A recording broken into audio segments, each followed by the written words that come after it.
നമസ്കാരം. ഞാൻ Moideen Shah, Indian union കോൺഗ്രസിൻ്റെ പ്രസിഡൻ്റാണ്. ബഹുമാന്യരെ, നിങ്ങൾക്കെല്ലാവർക്കും എൻ്റെയും എൻ്റെ പാർട്ടിയുടെയും അഭിനന്ദനങ്ങളും ആശംസകളും. സിനിമ ആൻഡ് സീരിയൽ വ്യൂവേഴ്സ് അസോസിയേഷൻ്റെ ഇന്ത്യയിൽ തന്നെ ആദ്യത്തെ പ്രസിഡന്റ് എന്ന നിലയിൽ നമ്മുടെ കവി ഒന്ന് എടുത്തോണ്ടേ പോലെ എടുത്തോണ്ടേ.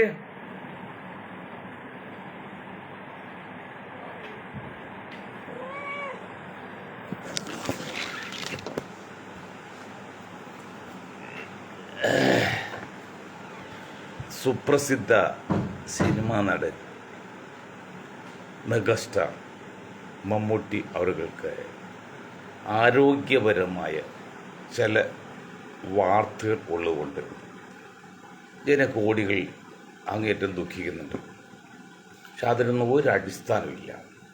അദ്ദേഹത്തിൻ്റെ ചെറിയൊരു ചെക്കപ്പ് നടത്തിയെന്നോ ചെറിയൊരു രോഗത്തിൻ്റെ ആരംഭമാണെന്നും അത് വളരെ പെട്ടെന്ന് ചികിത്സിച്ച് മാറ്റാവുന്നതാണെന്നും പ്രത്യേക അറിയിപ്പുള്ളതുകൊണ്ട് ഞാൻ ആ സംഘടനയ്ക്ക് വേണ്ടി മുഴുവൻ ജനങ്ങളോടും കാര്യങ്ങൾ പറയാണ്. അതൊന്നും നമ്മൾ ഭയപ്പെടേണ്ട കാര്യമില്ല.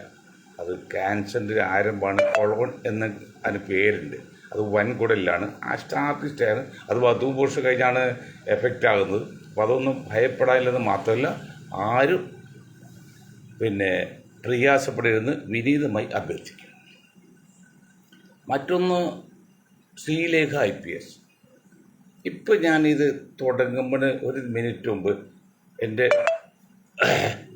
കമ്പ്യൂട്ടറിൽ കണ്ടാണ് ശ്രീലേഖ IPS മദ്രസ പഠനം കൊണ്ട് പ്രേമിക്കാൻ പഠിപ്പിക്കുന്നത്. എൻ്റെ പൊന്ന് ശ്രീലേഖ IPS, നിങ്ങൾക്ക് IPS എന്ന ഡിഗ്രി, ഇന്ത്യൻ പോലീസ് സർവീസ്, അത് വലിയൊരു ഡിഗ്രി അല്ലേ? അതൊക്കെ തന്ന മഹാന്മാരെ വേണം കുറ്റം പറയാൻ. അങ്ങനെ എവിടുന്നോ വന്ന് ഇവിടെ മറ്റേ ഭാഷ, അദ്ദേഹത്തിൻ്റെ ഭാഷ പറഞ്ഞാൽ ഒരു ചന്ത ചർക്കം വന്ന് കൈയും കണ്ണും കാണിച്ചാൽ ഇറങ്ങിപ്പോകാൻ മാത്രമുള്ളതാണോ ഇവിടുത്തെ ഹിന്ദു ക്രിസ്ത്യൻ പെൺകുട്ടികൾ? നിങ്ങൾ ആ പെൺകുട്ടികളെ ഇത്ര മോശക്കാരായി, ഇത്ര അതമ്പതിച്ചായി ചിത്രീകരിക്കില്ലേ? അത് അങ്ങേറ്റ് പരാതിയുണ്ട്. ഇത് കോട്ടയത്ത് നിന്ന് അതിനെക്കുറിച്ച് എത്ര പേരാണ് വിമർശനം പറയുന്നത്. ഞങ്ങൾ വിദ്യാസമ്പന്നരാണ്, മറ്റേതൊരു സമുദായത്തെക്കുള്ള ഏതൊരു സമുദായത്തെക്കാൾ മികവുറ്റവരാണ് ബുദ്ധിയിലും പ്രവൃത്തിയിലും. ആ ഞങ്ങളെ ഏതൊരു ചന്തച്ചെറുക്കൻ വന്ന് കൈയും കാലും കാണിച്ചാൽ പോകുന്നതാണ്, അങ്ങനെ കൊണ്ടുപോകുന്നു എന്ന് പറയുമ്പോൾ ആ സമുദായത്തിൽ പ്രത്യേകിച്ച് ഞങ്ങളുടെ പെൺകുട്ടി നിലക്ക് ഞങ്ങളോട് കാണിക്കുന്ന ഏറ്റവും വലിയ അനീതിയും വഞ്ചനയാണെന്ന് ആ പിള്ളേർ പറയുന്നത്. അങ്ങനെ ചിന്തിച്ച് പറയല്ലേ നിങ്ങളെപ്പോലൊരു മണ്ടന്മാർക്ക് പറയാം. അത് വിഡ്ഢികളാണ്. നിങ്ങൾക്കൊരു ബുദ്ധിജീവിയാന്നല്ല അറിയപ്പെടുന്നത്. IPS അല്ലേ? നിങ്ങൾ എത്ര ഉന്നത റാങ്കിലാണ് പോലീസ് ഡിപ്പാർട്ട്മെൻറ്റ്. പെൻഷനൊക്കെ സ്വല്പം സംഘരഭാവം എന്നതിൻ്റെ പേരിൽ ഇങ്ങനെയൊക്കെ പറയില്ലേ? എന്നെ KT ജില്ലയിലെ വിഷയം പറയുന്നത് ഇന്നത്തെ കാര്യത്തിൽ വേറെ പറയും. എൻ്റെ ഒരു അളിയനുണ്ടായത് പള്ളിക്കലാണ്. അപ്പം അതേ വീട് വെച്ചപ്പോഴേ കട്ടിലെ, അതായത് കട്ടില എന്ന് പറഞ്ഞാൽ വാതിലിൻ്റെയൊക്കെ പൊക്കം നോക്കാൻ പറഞ്ഞു. അപ്പോൾ നിന്നിട്ട് നിങ്ങളെക്കാൾ ഒരു അരടി കൂടുതൽ എടുത്തോളാൻ പറഞ്ഞു. അതിന് പുള്ളി നിന്ന് നോക്കിയിട്ട് അരടി കൂടുതൽ വെച്ച് അളവ് കൊടുത്തു. എന്താണ്, അത് 5 അടി പോലും ഇല്ല. പിന്നെ പണിക്കർ അല്ലെങ്കിൽ എഞ്ചിനീയർ ബുദ്ധിയുള്ളതുകൊണ്ട് അത് ചെയ്തില്ല, അല്ലെങ്കിൽ വേസ്റ്റായി പോലെ. പുള്ളി 4.25 അടി പൊക്കമുള്ളൂ. അപ്പോൾ അരടി കൂട്ടി 5.25 മതി. അതിന് പുള്ളി 5 അടി എടുത്തു. അതുപോലെ എൻ്റെ പൊന്ന് ജലീൽ സാഹിബ് ആ കുഞ്ഞാക്ക് അവിടെ ഇട്ട് ആട്ടി ഊറ്റി കളഞ്ഞപ്പോൾ ഞാനാണ് നിങ്ങളെ എറണാകുളം റെസ്റ്റ് ഹൗസിൽ വെച്ച് 2-3 മണിക്കൂർ സംസാരിച്ച് അതിന് ഒരു വഴിയുണ്ട് എന്ന് പറയുക ഇടതുപക്ഷം ചൂണ്ടിക്കാണിച്ചത് പോയതും മന്ത്രിയായതും. അതിലൊക്കെ എനിക്ക് ബഹുമാനവും ആദരവുമുണ്ട്. പക്ഷെ അത് നിങ്ങൾ ഒന്നിലധികം പ്രാവശ്യം ഈ സമുദായത്തെ ബുദ്ധിമുട്ടിപ്പിക്കുന്നത്. ഒന്ന് 80-20 കേസിൽ നിങ്ങൾ മന്ത്രി കൂടിയായിരുന്നല്ലോ. നിങ്ങൾ അന്ന് നിഷ്പക്ഷമായിട്ട് പറഞ്ഞ് മനസ്സിലാക്കണ്ടേ ക്രിസ്ത്യൻ സമുദായം ഉന്നയിക്കുക ചോദ്യം ശരിയല്ല എന്ന്. നിങ്ങൾ മിണ്ടിയില്ല. 10 വോട്ട് കിട്ടിയെന്ന് വെച്ചാൽ നിങ്ങൾ LDFന് വേണ്ടി നിന്നു. അതങ്ങനെ ഇപ്പം പറയാണ് മദ്രസ പഠനം കഴിച്ച ആൾക്കാരാണ് കൂടുതൽ മയക്കുമരുന്ന് വരുന്നത്. അത് ഒരു പോയിന്റ് ശരിയാണ്. അതായത് പി.കെ. കുഞ്ഞാക്ക പറഞ്ഞു മാർക്സിസ്റ്റ് പറഞ്ഞ ഞങ്ങൾ മുഖ്യശത്രു BJP അല്ലെന്ന്. അത് കേരളത്തിലാണെങ്കിൽ നമുക്ക് സമ്മതിക്കാം, ദേശീയ ലെവലിൽ സമ്മതിക്കാൻ പറ്റുമോ? അപ്പം അത് പറയുമ്പോൾ നിങ്ങൾ ദേശീയ ലെവലിലാണെങ്കിൽ അത് പറയണം, അല്ല കേരളമാണ് കേരളം അത് പറഞ്ഞില്ല കുഞ്ഞാക്ക. അതാണ് കുഞ്ഞാക്ക അന്ന് ഞങ്ങൾ വിമർശിച്ചത്. അതുപോലെ ജലീൽ പറയുന്നത് മലപ്പുറം ജില്ലയെക്കുറിച്ചാണെങ്കിൽ അത് ശരിയാണ്. കാരണം 95% മുസ്ലിങ്ങളുടെ മലപ്പുറം ജില്ലയിൽ നല്ലതിലായാലും ചീത്തയായാലും അത് മുസ്ലിം നിന്നായിരിക്കും. ഈ സാമാന്യ സൈക്കോളജി, ഈ സാമാന്യ ഫിലോസഫി, ഈ സാമാന്യ സയൻസ് പോലും മനസ്സിലാക്കാൻ പറ്റാത്ത ജലീല് നിങ്ങൾക്ക് എന്തിന് MLA, എന്തിന് മന്ത്രി, എന്തിന് സമുദായത്തിന്റെ പേര് പറയുന്നു? നിങ്ങൾ സമുദായത്തിൽ എന്താ ചെയ്തിരിക്കുന്നത്? ഞാൻ കുഞ്ഞാക്കരെ കുറ്റം പറഞ്ഞ് നിങ്ങൾക്ക് പറഞ്ഞാലും എന്താ ചെയ്തിരിക്കുന്നത്? നിങ്ങൾ പറയുമ്പോൾ പറയേണ്ടതാണ് മലപ്പുറം ജില്ലയാണ് നിങ്ങൾ ഉദ്ദേശിച്ചെങ്കിൽ ഓക്കെ. ഇനി ഈ ശൈലി നമ്മൾ ഇളമരം കരീമൊരിക്ക് കാണിച്ച്, അച്യുതാനന്ദനെ കാണിച്ച്, ഇതെല്ലാം ആസ്ഥാനത്ത് ഈ വാചകങ്ങൾ ഇവിടുത്തെ സംഘപരിവാരും ക്രിസ്സംഖ്യകളും പിന്നെ മുസ്സംഖ്യകളൊക്കെ അനാവശ്യമായിട്ട് എത്രയോ സ്ഥലത്ത് ഉപയോഗിക്കുന്നു ഈ സമുദായത്തിന് വേണ്ടി. ഞാൻ പറഞ്ഞു ഞങ്ങൾ ഇന്ത്യൻ യൂണിയൻ കോൺഗ്രസിൻ്റെ ആളാണ്, അത് ദേശീയ പാർട്ടിയാണ്, മതേതരം ജനാധിപത്യ മൂല്യമുള്ളതാണ്, സോഷ്യലിസത്തിനുള്ളതാണ്. പക്ഷെ ഞങ്ങൾക്ക് ഈ വിഷയം പറയേണ്ട കാര്യമില്ല. എങ്കിലും പറഞ്ഞു വരുന്നത് ഒരു സമുദായത്തെ ബോധപൂർവം അടിച്ചാക്ഷേപിക്കുമ്പോൾ അത് കണ്ടിട്ടും ആ സമുദായക്കാരനായ ഞാൻ മാറി നിൽക്കുന്നത് ശരിയാണോ? ഞങ്ങൾ പോലെ സമുദായത്തിൽ സ്ഥാനമില്ലാത്തവന് നിലനിൽപ്പില്ല, സമൂഹത്തിൽ സ്ഥാനമില്ലാത്തതിന് വളർച്ചയില്ല. വലിയ ഫിലോസഫിയിലോട്ടോ ചെയ്ത് നാം അധിവസിക്കുന്ന ഭൂമിയിൽ നമുക്ക് സ്ഥാനം വേണം, അതുപോലെ നാം ഉൾക്കൊള്ളുന്ന സമുദായത്തിൽ നമുക്ക് ബന്ധമുണ്ടെങ്കിൽ നമുക്ക് നിലനിൽക്കാൻ പറ്റും. മറിച്ച് വളരണമെങ്കിൽ സമൂഹത്തിൽ സ്ഥാനം വേണം. സമൂഹം നമ്മൾ കോമണാണ്, സർവനാമത്തിലാണ്, എല്ലാവരും ചേർന്നാണ്. അങ്ങനെ നിൽക്കുമ്പോൾ ഞാൻ എൻ്റെ സമുദായത്തിന് വേണ്ടി കൂടി വാദിച്ചില്ലെങ്കിൽ ഞാൻ മനുഷ്യനാവും. അപ്പോൾ ജലീൽ അങ്ങനെ നിങ്ങൾ പറയുന്ന അച്ചൊറ്റ ആൾക്ക് ശരിക്കും. ഒന്നാമത്തെ നിങ്ങൾക്ക് മദനി സാഹിബിനും നിങ്ങൾക്ക് അള്ളാഹു ചില അനുഗ്രഹം തന്നിട്ടുണ്ട്. മദനി സാഹിബ് എന്താണ് നല്ല പ്രസംഗം, അത് അദ്ദേഹം മിസ്യൂസ് ചെയ്ത് അള്ളാഹുവിനോട് ഇഷ്ടപ്പെട്ടില്ല. നിങ്ങൾക്ക് അക്ഷരസ്ഫുടതയോടെ ഒരു മലബാറുകാരനെ കുറിച്ചല്ല, അക്ഷരസ്ഫുടതയോടെ എടുത്ത് ഭാഷയിൽ പ്രസംഗിക്കാൻ അറിയുന്ന ഒരാളാണ്. പക്ഷേ എടുത്ത് കൂടുതൽ സമയമെടുക്കും. ഞങ്ങൾ പ്രസംഗിക്കുന്നത് വേഗം പറഞ്ഞു തീർക്കാണ്, കാരണം ഇഷ്ടംപോലെ ആശയങ്ങളോട് വേഗം പറഞ്ഞു പോകും. നിങ്ങളങ്ങനെ എടുത്ത് പറയുമ്പോൾ വളരെ വ്യക്തമായിട്ട് പറയുന്നത് ആ കഴിവ് നിങ്ങൾ തന്നിട്ടുണ്ട്, അതെല്ലാവർക്കും കിട്ടുന്നില്ല. നിങ്ങൾ ഇങ്ങനെ ഈ സമുദായത്തെ കരുതേക്ക്.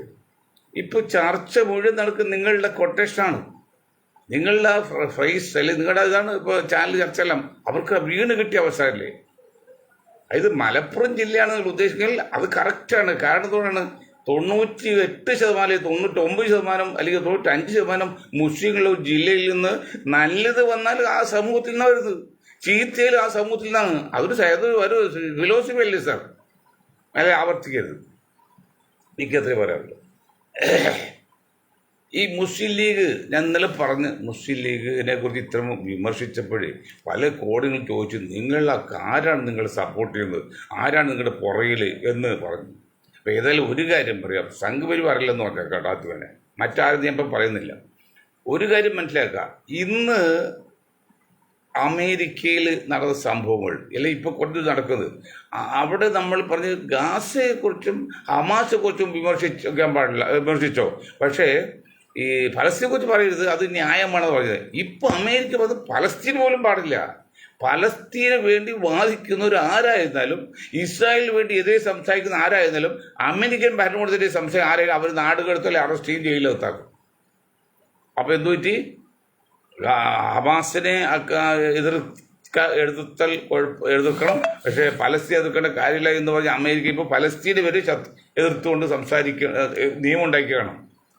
അതുപോലെ കേരളത്തിലെ കുഞ്ഞാക്ക് മുസ്ലിം ലീഗ് നിങ്ങൾ മനസ്സിലാക്കുക. പള്ളി പോയി കള്ള മണി 7:30 നിങ്ങൾ മനസ്സിലാക്കുക. പണ്ട് നിങ്ങൾ മുസ്ലിം ലീഗിനെ ഒഴിവാക്കിക്കൊണ്ടാണ് ഈ ക്രിസ്ത്യൻകളും സംഖ്യകളും മുസ്ലിംകൊക്കെ പറഞ്ഞുകൊണ്ടിരുന്നത്. STP പോയില്ല. ഇപ്പം നിങ്ങളെ കുറിച്ച് അതിനർത്ഥം ഇവിടെ ചില കളി നടക്കുന്നുണ്ട് കേരളത്തിൽ. അത് എന്തുമാത്രം കുഞ്ഞാക്കും ലീഗിനും മനസ്സിലാകുന്നില്ല. അതെന്താ വെച്ചാൽ, ഉദാഹരണം അവരെടുക്കുന്ന ആസാമാണ്. ശരിക്കും കേട്ടോ, ഈ എൻ്റെ സംഭാഷണം കേൾക്കുന്ന മുസ്ലിങ്ങളെല്ലാം ശരിക്കും കേട്ടോ. ഇതൊരു ഫിലോസഫിയാണ്, മാത്തമെറ്റിക്കലാണ്, സൈക്കോളജിയാണ്, സയൻസ്, അതെല്ലാം. ആസാമിൽ കേരളത്തെ പോലെ 40% മുസ്ലിങ്ങളാണ്. 40% മുസ്ലിങ്ങൾ ഏതാണ് MLA വെച്ച് ബാക്കി അവിടെ ഭരണത്തിൽ കുറേ വർഷമായിട്ട് ചാൻസ് ഇല്ല.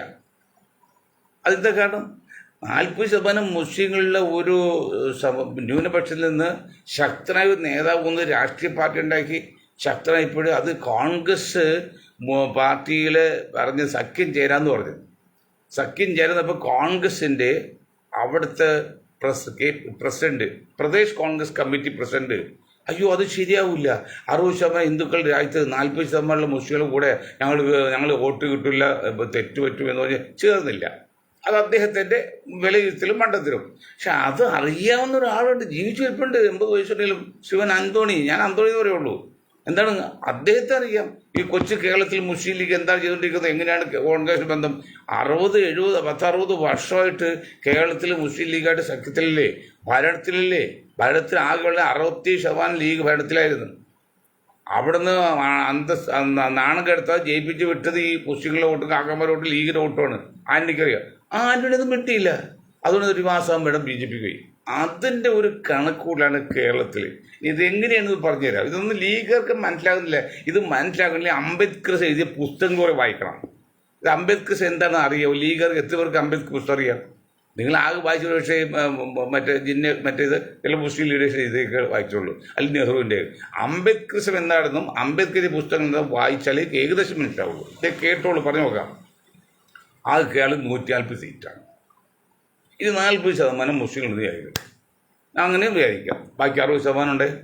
ഈ 60% ഒരുമിച്ച് നിന്ന് കഴിഞ്ഞാൽ ഈ 40% മാറ്റി നിർത്തി ഒഴിവാക്കിയാൽ ബാക്കി 60% ഭരണത്തിൽ കയറാം. ഇന്നത്തെ കണ്ടീഷനിൽ 16% ഉള്ള ക്രിസ്ത്യാനി, അതിൽ 6% കൺവെർട്ട് ക്രിസ്ത്യൻ കഴിച്ചാൽ ബാക്കി 10% ഉള്ള ക്രിസ്ത്യാനികൾക്ക് ഒരു 14 സീറ്റ് അല്ലെങ്കിൽ 15 സീറ്റ് കൂടി കിട്ടാൻ സാധ്യതയില്ല, കൊടുക്കാൻ പറ്റില്ല. അല്ലെങ്കിൽ മാക്സിമം 20 സീറ്റ്. അപ്പോൾ അവർ സംഘപരിവാർ എന്താ പറഞ്ഞത്, നിങ്ങൾക്ക് ഇപ്പോൾ കിട്ടിയ 40 സീറ്റ് കിട്ടണമെങ്കിൽ ഞങ്ങൾ പറയും പോലെ ചെയ്യണം. അതെന്താണ്? ഞങ്ങൾ പറയുമ്പോൾ അത് നിങ്ങൾ മുസ്ലിം എതിർക്കണം. പല മൗനമായിട്ടിരുന്നാൽ പോരാ, ശക്തമായിട്ട് എതിർക്കണം. അങ്ങനെ എതിർത്താൽ 2 ഗുണമാണ്. ഒന്ന്, LDF വെച്ചാൽ അത് ഞങ്ങൾ പറഞ്ഞില്ലേ, ഈ മരം ഒരു വരം, മധ്യ കേരള തലസ്ഥാനം ഇരുവരം. ഇതൊരു ഇരുവരമാണ് BJPക്ക് LDFനും. BJPക്ക് മെച്ചമാണ്, LDFന് ഒരു വോട്ട് കോൺഗ്രസിൽ നിന്ന് BJPയിൽ പോയാൽ LDF 2 വോട്ട് ഫലം ചെയ്യും. അപ്പോൾ അതിൻ്റെ ശ്രമമാണ്, അതിനാണ് കൊട്ടേഷൻ മുഴുവൻ അങ്ങനെയാണ്. അങ്ങനെ വരുമ്പോൾ നിങ്ങൾക്ക് ആ പഴയ 40 സീറ്റ് കിട്ടും. ഇത് നിങ്ങളുടെ സമ്പത്ത് പോരായ്മല്ല. കോടാനുകോടിയുടെ സ്വത്തുള്ള കത്തോലിക്ക സഭയുടെ, മറ്റ് സഭകൾക്ക് വേറെയുണ്ട്, കോടാനുകോടി സ്വത്തിന് ഞങ്ങൾ സംരക്ഷിച്ചാൽ ഞങ്ങൾ ഒട്ടുപോകില്ല. നിങ്ങൾക്കിവിടെ എങ്ങനെ വേണമെങ്കിലും വാഴാം, പഴയ ആധിപത്യത്തോടും പ്രതാപത്തോടും. അങ്ങനെ പറഞ്ഞ് ബ്രെയിൻ വാഷ് ചെയ്ത് ഡൽഹി കൊണ്ട് കുറേ ദിവസങ്ങൾ ചർച്ച ചെയ്ത് അതൊക്കെ നമ്മുടെ ഗവർണർക്ക്, നമ്മുടെ ഗവർണറല്ല, മലയാളി ഗവർണർ നമ്മുടെ ശ്രീരംപിള്ളിക്കാണ് അതിന് കെയർ ഓഫ് നിന്നത്. അങ്ങനെ ചെയ്ത് മാനസാന്തരപ്പെടുത്തി അല്ലെങ്കിൽ ബ്രെയിൻ വാഷ് ചെയ്ത് അവരെ തികച്ചും മുസ്ലിങ്ങൾക്കല്ല, മുസ്ലിം സമുദായത്തിലാക്കി. അല്ല തീവ്രവാദ മുസ്ലിങ്ങൾക്കല്ല, അല്ല മറ്റേ മറുനാടൻ പറയും പോലെ ഞങ്ങൾ പൊളിറ്റിക്കൽ ഇസ്ലാമേ പറയുള്ളൂ, മറ്റേ ഇസ്ലാം പറയില്ല. അതൊക്കെ കാണിച്ചിട്ട് മാത്രമേ ഉള്ളൂ, പറയുന്നതെല്ലാം ഒന്നിനാണ്. അപ്പോൾ ഞങ്ങൾ സംഘപരിനെ കുറിച്ചാണ് പറയുന്നത്, അല്ല ഹിന്ദുക്കളെ കുറിച്ചല്ല എന്ന് ഞാൻ ചിലപ്പോൾ പറയാറുണ്ട്. അതിലൊന്നും പറഞ്ഞാൽ ഹിന്ദുക്കൾ തന്നെയായിരിക്കും, ഹിന്ദുക്കൾ ഉൾപ്പെടുന്ന എന്ത് പോട്ടെ. അങ്ങനെ വന്നപ്പോഴാണ് നിങ്ങൾ ഇപ്പോൾ പരസ്യമായിട്ട് അതിന് ഈ പൂഞ്ഞാർ സിംഹത്തെ, ഞാൻ ആ പേര് ഉച്ചരിക്കില്ല പറഞ്ഞില്ല, പൂഞ്ഞാർ സിംഹത്തെ വിലക്കെടുത്തേക്കുക. കാരണം വിലക്കെടുക്കണമെങ്കിൽ മണ്ടന്മാരായിരിക്കണമല്ലോ. ഒന്നുകിൽ നമ്മൾ ഈ PDPയുടെ മന്ത്രിസാഹിബ് സുഖലെടുക്കണം. അദ്ദേഹത്തെക്കുറിച്ച് ഞങ്ങൾ പറഞ്ഞ് വിലയിരുത്തൽ, ഒന്നുകിൽ അദ്ദേഹം ചാരൻ അല്ലെങ്കിൽ മണ്ടൻ, വിഡ്ഢി. ചാരനാണ് മിനിമം യോഗ്യത വേണം, നല്ല കഴിവും പൊതുശക്തി വേണം. വിഡ്ഢിയാന്ന് പറയുന്നത് കാരണം ഒന്നും നയമില്ലാതെ പുള്ളിയെ ശ്രമിച്ചു. ഇപ്പോൾ അന്ത്യമായിട്ട് കിടക്കാണ്, ഒന്നും നേടാൻ പറ്റിയില്ല. കുറേയധികം മുസ്ലിങ്ങൾ ചെറുപ്പക്കാർ കൈയും കാലം ഓടിച്ച് ജയിലിലിട്ടെന്നല്ലാതെ ഒരു നേട്ടവും അതുകൊണ്ട് ഈ സമുദായത്തിൽ ഉണ്ടായി കൊടുത്തില്ല. അദ്ദേഹം ഉണ്ടായില്ല. ഇനി പരലോകമാണ് പടച്ചാണ് കൊടുക്കുക, ഞാനല്ല, അത് കൊടുക്കട്ടെ നമുക്ക് പ്രാർത്ഥിക്കുകയാണ്. അപ്പോൾ ഇത് കുറച്ച് നയം ഉണ്ടായതെങ്കിൽ അദ്ദേഹം പാർട്ടി രൂപീകരിച്ചപ്പോഴേ, രാഷ്ട്രീയ പാർട്ടി രൂപീകരിച്ചപ്പോഴും അതൊരു ശൈലി മാറണ്ടേ. അപ്പോഴെല്ലാം വള്ളിയിലെ പ്രസംഗം ശരിയായിരുന്നു. എന്നിട്ട് വേലായുധം മതം മാറ്റി, സുവർണകുമാറിൻ്റെ പുതിയ മതം ഉണ്ടാക്കി. ഇത് മതമായിട്ട് മണ്ടത്തരം പറയും. ഇപ്പം പറയുന്നത് ഇത് മറ്റുള്ളവർക്ക് പാഠമാകണം. ഇതൊക്കെ ഞങ്ങൾ എത്ര കാലം പറയാണ്ട് ഈ ലോകത്ത്. ഒന്ന് സുവർണകുമാറിനെ കൊണ്ട് നാരായണീന്ദ്ര മതം ഉണ്ടാക്കി, വേലായുധനെ ഇസ്ലാമാക്കി, മുഹമ്മദ് ബിലാലാക്കി. അത് കണ്ടപ്പോൾ എന്താണ് സംഘപരിവാർ പറഞ്ഞാൽ, എനിക്ക് എല്ലാ മേഖലയിലെ ആൾക്കാരുണ്ട്, പരിചയക്കാരുണ്ട്. സംഘപരിവാർ പറഞ്ഞ് ഞങ്ങൾ രക്ഷപ്പെട്ടു. ഇത് വേലായുധനാണ് സ്റ്റേജിൽ കയറി ഞങ്ങൾ കുറ്റം പറഞ്ഞ് ഞങ്ങൾക്ക് പ്രയാസം ഉണ്ടാവും. ഇത് മുഹമ്മദ് ബിലാൽ ഞാൻ കണക്കിലെടുക്കുന്നു എന്ന് പറഞ്ഞ പോലെ. അപ്പോൾ അതൊരു വിജയിച്ചോ? അല്ലെങ്കിൽ സുവർണകുമാറിനെ കൊണ്ട് ആ നാരായണീയം എന്നൊരു മതം ഉണ്ടാക്കി. അതാണോ രാഷ്ട്രീയ പ്രചേതന പിന്നെ മന്ത്രി സാഹിബ്? അപ്പോൾ അതിന് ഉപദേശിക്കാൻ നീ നിർദ്ദേശിക്കാനും ശക്തരായ ആളുകളെ ബുദ്ധിമാനം ഉണ്ടായില്ല. പക്ഷേ ക്രിസ്ത്യൻ സഭയല്ലേ, സഭയെ നിയന്ത്രിക്കാൻ വിദേശ ശക്തികളുണ്ട്, ഉപദേശിക്കാൻ ബുദ്ധിജീവികളുണ്ട്, ലോക സൈക്കോളജിസ്റ്റുകളുണ്ട്, അവർക്ക് നിർദ്ദേശം കൊടുക്കാൻ. അത് ഈ പാവ സമുദായത്തിന് മതിക്ക് ഉണ്ടാവുകയും ആകെ കൂടി മദ്രസ വിദ്യ കുറച്ച് ഓതി കുറച്ച് സംസാരിക്കറിയാം, അതൊക്കെ നല്ലത് തന്നെ. പക്ഷെ രാഷ്ട്രീയത്തിൽ ഇറങ്ങുമ്പോൾ വളരെയധികം പ്രാക്ടിക്കലായിട്ട് നമ്മൾ മാറേണ്ടി ചെയ്തു. അദ്ദേഹം മാറിയില്ല, അദ്ദേഹവും തീർന്നു, പാർട്ടിയും തീർന്നു. ഒക്കെ ആ പാർട്ടിയാണല്ലേ പീപ്പിൾ ഡെമോക്രാറ്റിക് പാർട്ടി. തെറ്റല്ലേ? ജനങ്ങൾ ജനാധിപത്യ പാർട്ടിയല്ലേ വരുന്നത്. അതൊക്കെ ഞങ്ങൾ അന്ന് പറഞ്ഞതാണ്. ഇപ്പോൾ വീണ്ടും പറയാൻ കാരണം മറ്റുള്ള പാർട്ടികൾക്ക് ഇത് വരരുത്. ഇതൊരു പാർട്ടി ഒരു യോഗത്തിന് ക്ഷണിച്ചിരിക്കുക, അത് അങ്ങനെയുള്ള പാർട്ടികൾക്ക് വരാതിരിക്കാൻ വേണ്ടി പറയുന്നത്. പീപ്പിൾസ് ഡെമോക്രാറ്റിക് പാർട്ടി എന്നത് എന്തിടോ അതിൻ്റെ അർത്ഥം മലയാളത്തിൽ? ജനങ്ങളെ ജനാധിപത്യ പാർട്ടിയല്ലേ? ജനങ്ങൾക്കെല്ലാം മൃഗങ്ങൾക്കുണ്ടോ? ആ വാക്കിന് തെറ്റായിപ്പോയില്ലേ? അത് പാകിസ്ഥാനുണ്ട്, അത് പാകിസ്ഥാൻ പീപ്പിൾസ് പാർട്ടിയാണ്. പിന്നെ വേറൊന്നുണ്ട് കാശ്മീരിൽ, അത് ഇങ്ങനെയല്ല, പീപ്പിൾസ് ഡെമോക്രാറ്റിക് പാർട്ടി അല്ല അത്. അങ്ങനെ ഉണ്ടെങ്കിൽ അവരെ തെറ്റ് തന്നെയാണ്. എന്തുകൊണ്ട് ഞാൻ വിഷയം പറഞ്ഞത്? അപ്പോൾ ആ 40 സീറ്റ് സഭയ്ക്കും ആൾക്കാർക്കും നിലനിർത്താം കേരളത്തിൽ. മനസ്സിലാക്കണം, മനസ്സിലാക്കണം. നിങ്ങൾ വെറുതെ പ്രശ്നം ഉണ്ടാക്കരുത്. മറിച്ച് ഒരു റിസർവേഷൻ ഉള്ളതുകൊണ്ട് ദളിതുകൾക്ക് 17 സീറ്റ്, 17 സീറ്റുകളും കിട്ടും. ബാക്കി 100-ൽ 17 പോലെ 83 80 സീറ്റ് ഇവിടെ ഹിന്ദു സമുദായങ്ങൾ കിട്ടും. അപ്പോൾ ക്ലീൻ ഈ 40% സമുദായം ഔട്ട്. ഇതാണ് കണക്ക് കൂട്ടി മുന്നോട്ട് പോകുന്നത്. പക്ഷേ ഇത് എത്രമാത്രം ശരിയാവുന്നുള്ളത് വേറെ നോക്കണം. അതായത് പുറപ്പെട്ടു പോയ കാള തിരിച്ചു വരികയും തൊഴിൽ നിൽക്കുന്ന മച്ചിപ്പശു പ്രസവിക്കുകയും ചെയ്യുകയാണെങ്കിൽ ഒരേറ് പൂട്ടാം, 2 കാള വെച്ച് പൂട്ടാം എന്ന് പറഞ്ഞ പോലെ ഇതൊക്കെ കണക്കൂട്ടിലാണ്. കണക്കൂട്ടിലെല്ലാം വിജയിക്കുന്നില്ല. ഇങ്ങനെയൊക്കെ വരുമ്പോൾ മുസ്ലിം സമുദായം എന്താ ചെയ്യേണ്ടത്?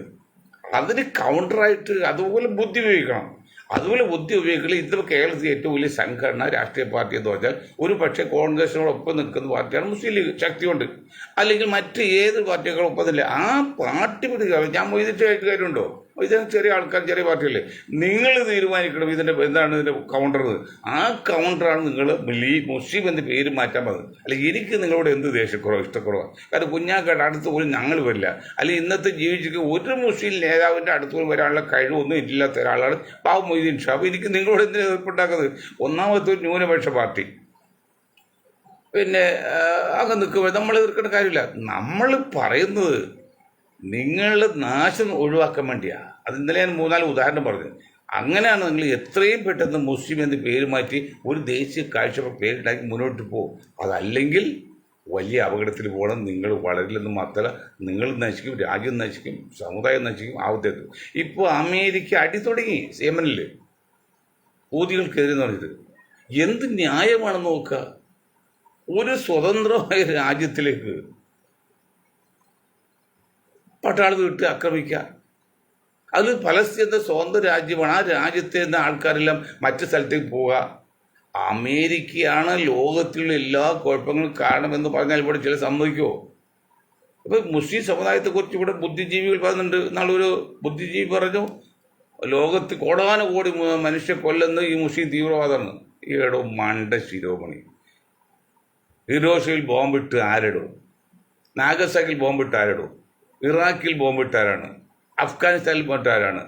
ലിബിയയിൽ ഇട്ടതാരാണ്? സൂഡാനിൽ ഇട്ടാരാണ്? സിറിയയിൽ ഇട്ടാണ്? ഈജിപ്തിൽ നശിപ്പിച്ചാരാണ്? ഇതെല്ലാം അമേരിക്കയിലൂടെ ഇതെല്ലാം ചെയ്തത് തന്നെയല്ല. അമേരിക്ക അവിടുത്തെ പൂർവികരെ ആൾക്കാരെ കൊന്നല്ലേ അവർ ആ നാട് കൈയടക്കിയത്. ഇന്നിപ്പോൾ അവർ സർവാധിപത്യം നടത്താണ്. അവർക്ക് നിൽക്കാൻ വേണ്ടി എന്ത് നെറികേടും ചെയ്യാം. ഒരു മാന്യത ഒന്നുമില്ല. അമേരിക്ക എന്ന് പറഞ്ഞാൽ അവിടുത്തെ ഭരണകൂടം, അതേപോലെ അവിടുത്തെ ജനങ്ങളിൽ നല്ല ശതമാനം എത്ര മാന്യന്മാരെന്നറിയോ, എത്ര സംസ്കാര സമ്പന്നരാണെന്നറിയോ. പക്ഷെ ആ ഭരണകൂടമാണ് കുഴപ്പമുണ്ടാക്കുന്നത്. പക്ഷെ അത് പറയോ, അത് ഒരു ദേശീയത. ഏറ്റവും വലിയ വർഗീയ പ്രസ്ഥാനം, ജനങ്ങൾ കൊന്ന പ്രസ്ഥാനം അമേരിക്കയല്ലേ? അമേരിക്ക ഭരണകൂടമല്ലേ? അത് വിട്ടത് അത് അവർ ചെയ്യുമ്പോഴത് ന്യായീകരണം, ഇവർ ചെയ്യുമ്പോൾ ന്യായീകരണം. ഇത് ഞാൻ ആദ്യം പറഞ്ഞ ജലീലിൻ്റെ ഭാഷ പറയാണ്. ജലീലെ എന്നേക്കാൾ നിങ്ങൾ എത്രയോ വിദ്യാഭ്യാസ സമ്പന്നൻ, നിങ്ങൾ ഡോക്ടറേറ്റ് എടുത്ത ആളാണ്, സമ്പന്നൻ. കൊളംബിയ എന്നുള്ള രാജ്യമുണ്ട് അമേരിക്കയിൽ, അറിയോ? അവിടെ നിന്നാണ് ഈ ലഹരിയുടെ ഉത്ഭവം അല്ലെങ്കിൽ ഉറവിടം അല്ലെങ്കിൽ കേന്ദ്രം. അവിടെ ലഹരി കേസ് പിടിച്ച അവിടുത്തെ ജഡ്ജിമാർ വിധി പ്രഖ്യാപിക്കില്ല. വിധി പ്രഖ്യാപിച്ച പിറ്റേന്ന് തലയുണ്ടാവില്ല. ആ ലഹരി മാഫിയയുടെ മുൻപിൽ അമേരിക്കൻ ഭരണകൂടം പോലും തോറ്റുകിടക്കാണ്. അത്ര അതിസങ്കീർണമായ ഒരു വിഷയമാണ്, ഒരു മേഖലയാണ് ലഹരി എന്നുള്ളത്. അതുപോലെ ആയുധ ലോബിയും പിന്നെ ഇപ്പോൾ അവയവ ലോബിയും. അതൊന്നും ജലീൽ കണ്ടില്ല. ഇവിടെ ആഫ്രിക്കയിൽ നിന്നും സൂഡാനിൽ നിന്നൊക്കെ വന്ന ക്രിസ്തീയ സഹോദരന്മാർ പഠിക്കാൻ ഇന്ത്യയിൽ വന്നിട്ട് അവർ ചെയ്യുന്ന മെയിൻ കച്ചവടം കോടികളുടെ ഈ പറഞ്ഞ ചരസ് പോലെയാണ്. അതൊന്നും ജലീൽ കണ്ടില്ല. അത് പത്രക്കാർ തരമുണ്ടല്ലോ, ഒരു മുഷി നാമതായിട്ട് പേര് കിട്ടുകയാണെങ്കിൽ അത് വെണ്ട കക്ഷി കൊടുക്കും, മറ്റാരെങ്കിലും കൊടുക്കില്ല. അതൊക്കെ എത്ര ഉദാഹരണം പറഞ്ഞു നമ്മൾ പറഞ്ഞില്ല. അതൊക്കെ നമ്മൾ ഒരു ചെറിയ സംഘടനയിൽ പോയി ഞാൻ പറഞ്ഞില്ല. അതൊന്നും ജലീൽ കണ്ടില്ല. ജലീൽ കണ്ടത് മുസ്ലിം പിള്ളേരാണ് കൂടുതൽ എന്ന് പറഞ്ഞു. അതെന്താണ് ജലീൽ പറഞ്ഞത്? നിങ്ങളെ പറഞ്ഞ വാക്ക് തിരിച്ചെടുക്കോ, എടുത്തിട്ട് കാര്യമുണ്ടോ? ഇനി അത് കൊല്ലങ്ങളോളം അച്യുതാനന്ദൻ പണ്ട് ഏതോ ഒരു മണ്ടത്തരം പറഞ്ഞു. ആ മണ്ടത്തരം പറഞ്ഞതിൻ്റെ പേരിൽ ഇന്നിപ്പോൾ അത് ഉപയോഗിക്കല്ലേ കോടിക്കണക്കിന് മെസ്സേജായിട്ട്. അച്യുതാനന്ദൻ സുഖമില്ല വീട്ടിലിരിക്കുകയാണ്. അച്യുതാൻ അറിയുന്നുണ്ടോ? അതായത് 47 ഇന്ത്യ ഇസ്ലാം രാജ്യമാകുന്ന പറഞ്ഞത്. എൻ്റെ അച്യുതാനന്ദൻ അതുപോലെ ഏതെങ്കിലും ഒരു രാജ്യത്ത് ന്യൂനപക്ഷങ്ങൾ ഭരണത്തിൽ കയറിയിട്ടുണ്ടോ? ഞാൻ മറുതാനോട് പണ്ട് പറഞ്ഞിട്ടുണ്ട്, ഏതെങ്കിലും നാളെ ഇത് കഴിഞ്ഞ സമയം എടുക്കുക, ഒരാൾ പോട്ടെ, നാളെ ഇതുവരെ ഏതെങ്കിലും ഒരു രാജ്യത്ത് ഒരു ന്യൂനപക്ഷ വിഭാഗം അവിടെ അധികാരത്തിൽ വന്നിട്ടുണ്ടോ? അധികാരത്തിൽ വന്നിട്ട് ഭൂരിപക്ഷമാണല്ലോ, ഇന്നത്തെ ഇവിടുത്തെ കൃത്യമാണല്ലോ, വന്നിട്ട് ചരിത്രമുണ്ട് പറയുമോ? അതറിയാതെ നിങ്ങൾ 47 മുസ്ലിം രാജ്യമാകുമെന്ന് ഏതോ ഒരു ആ വിഡ്ഢി കോതലയെ പറഞ്ഞല്ലോ. ഈയിടെ ഞാൻ 2 കാര്യം പറയാം. ഒന്ന്, പണ്ട് SI ഒരു സിമി ഉണ്ടായിരുന്നു, ഈ ജലീലിൻ്റെ പൂർവ്വ രൂപം പറഞ്ഞ സിമിയാണ്, student Islamic movement of SIMI. അവർ പറഞ്ഞ മുദ്രാവാക്യം ഉണ്ടല്ലോ, എത്ര കടത്താൻ നോക്ക്, ഇന്ത്യയുടെ മോചനം ഇസ്ലാമിലൂടെയെന്ന്. ഇത്രയും വലിയൊരു മണ്ടത്തരോ വിഡ്ഢിത്തരോ ഉണ്ട് നമ്മൾ. അത് ഇസ്ലാമിൻ്റെ മോചനം, ലോകമോചനം, മാനവിക മോചനം ഇസ്ലാമിലൂടെ പറഞ്ഞാൽ ഓക്കെ. ഇത് ഇന്ത്യയുടെ മോചനം ഇസ്ലാമിലൂടെ പറഞ്ഞു. അപ്പോഴാണ് സംഘപരിവാർ പറഞ്ഞ് ഇസ്ലാമിൻ്റെ അന്ത്യവും ഇന്ത്യയിൽ തന്നെയാണ്. വല്ല കാര്യമുണ്ടോ? വടി കൊടുത്ത് അടി വാങ്ങിച്ചല്ലേ. ഇവന്മാർക്ക് എവിടെ നിന്ന് പഠിച്ച വരുന്നത്? ഇവർക്ക് എന്ത് സമുദായ സ്നേഹം, എന്ത് പ്രവാചക വചനം പഠിച്ചുള്ളത്? ഞാൻ ചോദിക്കുകയാണ്. ഞാനൊക്കെ നിങ്ങളുടെ മുമ്പിൽ ആരുമല്ലെന്ന് ഞാൻ സമ്മതിച്ചു, ഐ എഗ്രീ. പക്ഷെ ഇപ്പം അതുപോലെ STPയുടെ നേതാവ് പ്രസംഗിച്ചവനാണ്, 47 ആകുമ്പോഴേക്കും ഞങ്ങൾ തീരുമാനിക്കുമ്പോൾ ഹിന്ദുക്കൾ ജീവിക്കണോ വേണ്ടോ, അല്ലെങ്കിൽ ഹിന്ദുക്കൾ സംരക്ഷണം കൊടുക്കും. ആ ഒരു പമ്പര വീട്ടി പോപ്പുലർ ഫ്രണ്ട് ഓഫ് ഇന്ത്യ, അത് അതിൻ്റെ സാംസ്കാരിക വിങ്, ഇത് അതിൻ്റെ രാഷ്ട്രീയ വിങ് STP. വല്ല കാര്യമുണ്ടോ? ആ വാക്കുകൾ എത്ര ഗൗരവമുള്ളതാണ്. ആ ഒരു ശരിക്ക് ഞാൻ മദീ സാഹിബിനെ പറയും പോലെ, ഞങ്ങൾക്ക് കുളത്തുപ്പുഴപ്പള്ളി പല യോഗങ്ങൾ കഴിഞ്ഞാൽ ഒരു 11 മണിക്ക് വരുമ്പോൾ മദീ സാഹിബ് എക്കോസിസ്റ്റം ബോർഡിൽ പ്രസംഗിക്കുകയാണ്. ഇത് പിന്നെ ശബരിമലയൊക്കെ. അതൊക്കെ ശരിയാണെന്ന്, അത് തെറ്റില്ല. ഞാൻ ഒരു കാര്യം നിങ്ങളോട് പറയാം. വാസ്തവത്തിൽ ഈ ഓണം ആഘോഷിക്കുന്നത് തെറ്റാണ്. കാരണം നല്ല രീതിയിൽ ഭരിച്ച ഒരു രാജാവിനെ താഴ്ത്തിയാണ്. പക്ഷെ അത് ഓണം ആഘോഷിച്ചത് തെറ്റാണെന്ന് ഇപ്പം പറഞ്ഞ് ഇവിടെ എന്ത് സംഭവിക്കും? അത് പറയണമെങ്കിൽ അത് അനുഭവിക്കുന്ന വിഭാഗത്തിൽ ബോധവൽക്കരണം ചെയ്ത് അവർ ബോധവൽക്കരണത്തിൽ മനസ്സിലാക്കിയിട്ട് വേണം. അല്ലാതെ പറഞ്ഞാൽ വലിയ അപകടമാവും. അതുപോലെ ഇന്ത്യയുടെ മോചനം ഇസ്ലാമിലെന്ന് പറഞ്ഞാൽ വാക്ക് എത്ര കടുത്താണ്. അപ്പോൾ നിങ്ങൾക്ക് വേണി പറയായിരുന്നു എന്താണ് മാനവ മോചനം ഇസ്ലാമിലൂടെ, അത് കുറച്ച് എനിക്ക് മാനവോചനം ഇതൊക്കെ വേണ്ടിയാവും, മുസ്ലിങ്ങൾക്ക് വേണ്ടിയല്ല. അതുപോലെ ഈ STPയുടെ വാദലും ഞങ്ങൾ തീരുമാനിക്കുമെന്ന് പറഞ്ഞത് എന്ത് അർത്ഥത്തിലാണ്? അതല്ലേ ഇപ്പം എല്ലാം കൊണ്ട് അകത്തിട്ട് ഇപ്പം അത് PDF എന്താണ് പോപ്പുലർ ഫ്രണ്ട് നിരോധിച്ച് ഇപ്പം ചെയ്ത്. നിങ്ങൾ പറയുമ്പോൾ കുറച്ചൊക്കെ ഒതുക്കം ശ്രദ്ധിച്ച് പോടുന്നേ. ഞാൻ കുഞ്ഞു മക്കളൊക്കെ എനിക്കെൻ്റെ സുഹൃത്തുക്ക് മനിയാമ്പാരെ പോലെയാണ്. നിങ്ങൾ ആവശ്യമുള്ള ഈയാമ്പാറ്റകളെ പോലെ വെറുതെ മണ്ടത്തരം പറഞ്ഞ് പ്രശ്നം ഉണ്ടാക്കില്ലേ. ഇന്ത്യ ഭരിക്കുന്ന ആരാന്ന് ഓർക്കണം. ഞാൻ RSS പ്രേമിയായിട്ട് അനുകൂലം പറഞ്ഞില്ല. ഇന്ത്യ ബി പ്രാക്ടിക്കൽ, ഇന്ത്യ ഭരിക്കുന്ന ആരാണ്? സംഘപരിവാറാണ്, സമ്മതിച്ചോ? അപ്പോൾ സംഘപരിവാർ ഭരിക്കും, അവരുടെ രീതിയിൽ കാര്യങ്ങൾ മുന്നോട്ട് പോകും. ഇത് നാളെ STP നിങ്ങൾ ഭരിച്ചാൽ അപ്പോഴും പോകും അതുപോലെ, അല്ലെങ്കിൽ ലീഗ് ഭരിച്ചാൽ അതുപോലെ പോകും. കോൺഗ്രസ് ഭരിക്കും പോയിട്ടുണ്ട്, കമ്മ്യൂണിസ്റ്റ് ഭരിക്കും പോയിട്ടുണ്ട്. അപ്പോൾ BJP RS ഭരിക്കും അതുപോലെ പോകും. അപ്പോൾ അതിനനുസരിച്ച് വേണ്ട മുന്നോട്ട് പോകും. അതിൽ സഭ കണ്ടുപിടിക്കുക, സഭയെ കണ്ടുപിടിക്കുക. സഭ എന്താണ്? ബി പ്രാക്ടിക്കൽ, അതിലത് ഒത്തുപോകാണ്. അതാണ് ബുദ്ധി. അല്ല ആവശ്യമുള്ള ചെന്ന് ചത്തിട്ട് വല്ല കാര്യമുണ്ടോ? കോട്ട്പാടിൽ കാര്യമുണ്ടോ? ഞങ്ങൾ പോപ്പുലർ ഫ്രണ്ട് ഓഫ് ഇന്ത്യ നിരോധിച്ചപ്പോൾ അറച്ച് കപ്പലായിട്ടാണ് ഇന്ത്യ ഇവിടെ കൊച്ചി കായലിൽ നിന്ന് കപ്പൽ കൊടുക്കണം. ഇവരിൽ ബഹളം ഉണ്ടാക്കുന്ന ആൾക്കാണെങ്കിൽ അവരെ അടുത്ത വിമാനം പോരല്ലത്.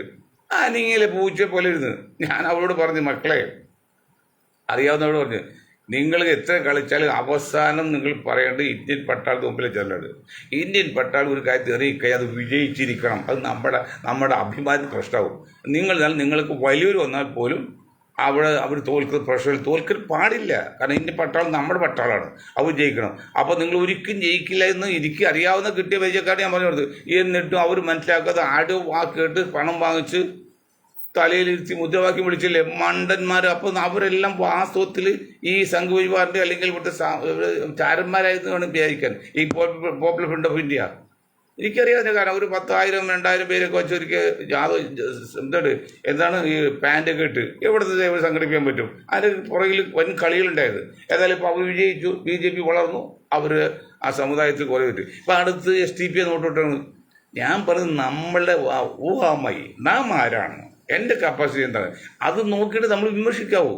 എനിക്ക് നിങ്ങളെക്കാൾ വിമർശിക്കാൻ അറിയാം, മതി പചക അപ്പത് പറയാൻ അറിയാം. ഞാൻ പറയുന്നത് നമ്മൾ ആരാണെന്ന് മനസ്സിലാക്കണം, നമ്മുടെ കപ്പാസിറ്റി എന്താ പറയും, അത് വിമർശിക്കാവൂ. വല്ല ആവശ്യമില്ലാതെ പറഞ്ഞാൽ അത് ശരിയില്ല. അപ്പോൾ STP ആണെങ്കിലും ഇതുപോലുള്ള മന്ത്രവാക്യം പറഞ്ഞതിൽ അപകടം മനസ്സിലാക്കണം. അപ്പം അങ്ങനെ ഇരിക്കുമ്പോൾ കേരളത്തിൽ ഈ സഭയും കൂടി കയ്യിലെടുത്തിട്ട് 40 സീറ്റ് ഇപ്പം നിലവിൽ 40 സീറ്റ് അവർക്ക് തുറന്നു പോകാം. ബാക്കി ഇത്ര സീറ്റ് സംഘപരിവാർ ഉൾപ്പെടെ കിട്ടും, അല്ലെങ്കിൽ ഹിന്ദു സമുദായം കിട്ടും. ഇതാണ് ഇതിൽ കോൺഗ്രസ് അനുഭാവികളെ കുറേ പേരും കമ്മ്യൂണിസ്റ്റ് അനുഭാവികളെ കുറേ പേരും ഈ ആവശ്യത്തെ യോജിപ്പുണ്ട്. അവർക്ക് ഭരണം കിട്ടിയോ അതിൽ ആര് ഭരിച്ചാൽ എന്താ? അല്ലാതെ സാമൂഹ്യ നീതിയും മറ്റ് സോഷ്യലിസമൊക്കെ പോയി നീട്ടിയത് പോയിട്ട് എത്ര ആളായി? കമ്മ്യൂണിസ്റ്റ് ഭരിക്കുമോ? കമ്മ്യൂണിസ്റ്റ് പറഞ്ഞല്ല വല്ല അവിടെ സോഷ്യലിസം വല്ലതുണ്ടോ, ജനാധിപത്യം ഉണ്ടോല്ലോ? ധിക്കാരമായിട്ടില്ല ഇപ്പോൾ പോകുന്നത്. പിന്നെ ഇത് അതുപോലെ കോൺഗ്രസ് ഭരിച്ചാൽ യൂത്ത് കോൺഗ്രസ്സുകാരുടെ കാര്യം. അപ്പോൾ ഇതൊക്കെ വെച്ച് മുന്നോട്ട് പോകാതെ വെറുതെ അന്ധമായി എതിർപ്പിലേക്ക് ഇറങ്ങി മുന്നോട്ട് പോകരുത്. ഇപ്പോൾ കോൺഗ്രസിനോട് എനിക്ക് പറയാനുള്ളത്, ഇതെല്ലാം കഴിഞ്ഞ് ഈ വരുന്ന 40% വരുന്ന മുസ്ലിങ്ങൾ കോൺഗ്രസ് സപ്പോർട്ട് ചെയ്യുമ്പോൾ നിങ്ങൾ അവർക്ക് ആ ജനസംഖ്യക്ക് ആനുപാതികമായിട്ടുള്ള അവസരങ്ങൾ കൊടുക്കണം. കൂടുതലൊന്നും കൊടുക്കണ്ട. ആ ജനസംഖ്യക്ക് ആനുപാതികം എന്നുള്ളത് അല്ലെങ്കിൽ അല്പം കുറച്ചാലും കുഴപ്പമില്ല. പക്ഷെ അല്ലാതെ 10-5 ലീഗ് 30 സീറ്റ് വയ്ക്കുന്നതാണ്. ലീഗ് 30 സീറ്റ് വയ്ക്കാൻ എന്താ അവകാശം? ലീഗ് ജനസംഖ്യ മുസ്ലിം ജനസംഖ്യയിൽ 3-1 ലീഗുള്ളൂ. അപ്പോൾ അതിന് കിട്ടാൻ കിട്ടും 20 സീറ്റിന് അവർക്ക് അധികമാണ്. പക്ഷെ എന്താ മറ്റ് കോൺഗ്രസിലെ മുസ്ലിങ്ങൾക്ക് ഇവർ കൊടുക്കുന്ന അവർ കണക്കിലെടുക്കുന്നില്ല. അവർ ലീഗിനെ മാത്രമാണ് UDF നേതാക്കൾ കണക്കിലെടുക്കുന്നുള്ളൂ. ലീഗ് ഉണ്ട് എല്ലാം ആയി, എല്ലാം ആയില്ലെന്ന്. ലീഗ് ഉണ്ടെങ്കിൽ എല്ലാം ആയത് തത്വം നിങ്ങളുടെ മണ്ടത്തരമാണ്. അതല്ല ഞാൻ പറയും, കാസർഗോഡ് മുതൽ പാലക്കാട് വരെ 60 സീറ്റ് ഉണ്ടായത് മുസ്ലിം മേഖലയാണ്. അവിടെ കോൺഗ്രസ് മാത്രം മത്സരിച്ച് എത്ര സീറ്റ് കിട്ടി? 15 സീറ്റായിട്ട് കിട്ടിയുള്ളൂ. ബാക്കിയെല്ലാം തോറ്റുപോയി. അപ്പോൾ മുസ്ലിം ലീഗ് ഉണ്ടെങ്കിൽ മുസ്ലിങ്ങളുണ്ട്, പക്ഷെ മുസ്ലിം ലീഗ് ഉണ്ടെങ്കിൽ കിട്ടുമോ? കിട്ടണില്ലേ? അപ്പം നിങ്ങൾ എന്തുകൊണ്ടാണ് അവർക്ക് 30 സീറ്റ് ചോദിക്കാമെന്നാണ്? അവർക്ക് കൊടുക്കുക 20 സീറ്റ് തന്നെ കൂടുതലാണ്. പക്ഷെ നിങ്ങൾ എന്നിട്ട് ആർക്ക് കൊടുക്കണം ബാക്കിയുള്ള സീറ്റ്? ബാക്കിയുള്ള സീറ്റ് നിങ്ങളുടെ കോൺഗ്രസിലെ മുസ്ലിങ്ങൾ കൊടുക്കണം. അവിടെ മനസ്സിലാക്കുന്നുണ്ട്. നിങ്ങൾ KPCC പ്രസിഡന്റ് മുൻ പ്രസിഡന്റുമാരെ കൊടുത്ത മുല്ലപ്പള്ളി രാമേന്ദ്രൻ, പിന്നെ VM സുധീരൻ, ഇവർ കുഴപ്പക്കാരെന്ന് പറയുന്നില്ല. ഈ ഒരു സമുദായമുണ്ട്. പക്ഷെ നിങ്ങളിപ്പോൾ കോൺഗ്രസ് പറ്റുന്ന വേറൊരു മണ്ഡലത്തോടെ പറഞ്ഞാൽ നിർത്താൻ ചോദിച്ചു. അതായത് ബീഹാറിൽ 100 സീറ്റ് കോൺഗ്രസ് ചോദിച്ച് 25 ജയിച്ചുള്ളൂ, ബാക്കി 70 തോറ്റുപോയി. അന്നൊരു 50-60 സീറ്റ് ചോദിച്ചു എങ്കിൽ ബാക്കി ഭരണം കിട്ടിയത്. അതുപോലെ ഇവിടെ നിങ്ങൾ ഈഴ വിഭാഗത്തിൽ സ്ഥാനം കൊടുക്കില്ല പരാതിയുള്ള സത്യമാണത്. പക്ഷെ അതെന്ന് വെച്ചാൽ നിങ്ങളിപ്പോൾ അവർക്ക് ജനസംഖ്യക്ക് ആനുപാതികമായിട്ട് സീറ്റ് കൊടുത്തു കഴിഞ്ഞാൽ അവിടെ ഉള്ളിൽ ആകെ 2% വോട്ടേ UDF കിട്ടുന്നുള്ളൂ. ഇന്നേ വരെ നാളത്തെ കഴിക്കില്ല. ഈ മുല്ലപ്പള്ളിക്ക് ഉണ്ടായല്ലോ, ഈ സുധീരൻ ഉണ്ടായതല്ലോ, അടൂർ പ്രകാശ് ഉണ്ടായല്ലോ, K ബാബു ഉണ്ടായല്ലോ. എന്തെന്ത് ഈവന്മാരെ വോട്ട് കിട്ടായത് കോൺഗ്രസിന്? കുറേ വർഷങ്ങളൊക്കെ കോൺഗ്രസ് രൂപീകരിച്ചല്ല, കമ്മ്യൂണിസ്റ്റ് രൂപീകരിച്ച അന്ന് മുതൽ ഇതിന് 7 വിഭാഗത്തിൽ 70-80% വോട്ട് LDF-നാണ്. അപ്പോൾ എത്ര വോട്ടാണ് കിട്ടുന്നത്? ബാക്കി 20% ഉള്ളൂ. ആ 20% എന്ന് പറയുന്നത് ഞാൻ പറഞ്ഞില്ല, അതിൽ 10%, അതിൽ പിന്നെ 10% എന്ന് പറയുമ്പോൾ ഏതാണ്ട് BJPക്ക് പോകും, ബാക്കി 10% കോൺഗ്രസ് ഉണ്ട്. 25%-ൻ്റെ 10% എന്ന് പറഞ്ഞാൽ ടോട്ടലിൽ 2%. പറയുന്ന കണക്കാണ്. അപ്പം അങ്ങനെ വരുമ്പോൾ ടോട്ടൽ 7% 2% വോട്ട് മാത്രമാണ് UDF കിട്ടാൻ സാധ്യതയുള്ളത് ഇന്നത്തെ കണ്ടീഷനിൽ. അതിന് പകരം നിങ്ങൾ ഉള്ള സീറ്റ് കൂടെ വലിച്ചു വരെ അവർക്ക് കൊടുത്താൽ ഗുണസഭ സ്വാഹവും സംഗതി ബീഹാർ പറ്റുമ്പോഴേക്കും. അങ്ങനെയുള്ള മണ്ഡലത്തിൽ കാണിക്കാത്ത കാര്യങ്ങൾ വസ്തുക്കളെ മനസ്സിലാക്കി. എന്തെങ്കിലും സംശയമായിട്ട് ഞങ്ങളോട് ചോദിക്കും. ഞങ്ങൾ സ്റ്റഡിയാണെന്നേ. ഞാൻ മൊയ്തീൻ ഷായില്ല, ഞങ്ങളുടെ ഗ്രൂപ്പ് ഇക്കാര്യങ്ങൾക്ക് വളരെ വെൽ സ്റ്റഡി എന്ന് പറയും. വളരെ പഠിച്ചുകൊണ്ടിരിക്കുകയാണ്, പഠിച്ചിട്ടുമുണ്ട്. ചോദിക്ക് പറഞ്ഞുതരാം. UDF വരുമെന്ന് ഞങ്ങൾ ആഗ്രഹിക്കുന്നത്. ഒരിക്കലും അത് വരരുതല്ല, അല്ലെങ്കിൽ അപകടം ഉണ്ടാവും. പക്ഷെ അത് ഇപ്പോഴത്തെ കണ്ടീഷനിൽ നിങ്ങളുടെ രീതി അന്ധമായ ഒരു പ്രതീക്ഷയാണ്. പ്രതീക്ഷ കൊള്ളാം, ഓവർ കോൺഫിഡൻസ് നല്ലതാണ്. പക്ഷെ ഓവർ കോൺഫിഡൻസ് മണ്ഡലത്തിലുണ്ടാക്കും, അമിതമായ പ്രതീക്ഷ മണ്ഡലത്തിലുണ്ടാക്കും. ഇപ്പോൾ കോൺഗ്രസ് അമിതമായ പ്രതീക്ഷയാണ്, ഈ ഹരിയാനയിൽ കഴിച്ച പോലെയൊക്കെ. അങ്ങനെ വരുത്തരുതെന്ന് പറഞ്ഞുകൊണ്ട് ഞാൻ എൻ്റെ വാക്ക് നിർത്താൻ നിങ്ങൾക്ക് ഒരാഴ്ച ജയ് ഹിന്ദ്.